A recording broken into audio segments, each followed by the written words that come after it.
Another frustrated owner is not happy with the Cybertruck. Owner had the car for 6 days and 4 of those days in the service center. The owner told the process of picking up a $100,000 truck was a bizarre experience in itself. Being told the brand new truck is located in parking spot was strange.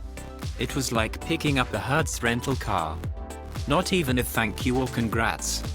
First issue, the owner hood was the tonneau cover not being installed properly. The rubber dividers were getting caught when being closed due to the cover being uneven. Tesla fixed it and delivered same day. Next day the owner while driving decided to switch drive mode from the sport mode to custom. Then realized getting a warning about height not being able to adjust. And another warning that not being able to charge and that the truck needs service. Next day cannot even open a door, unplug charger, open bed. Then Tesla had to literally send 3 different tow trucks with a total of 10 hours of waiting.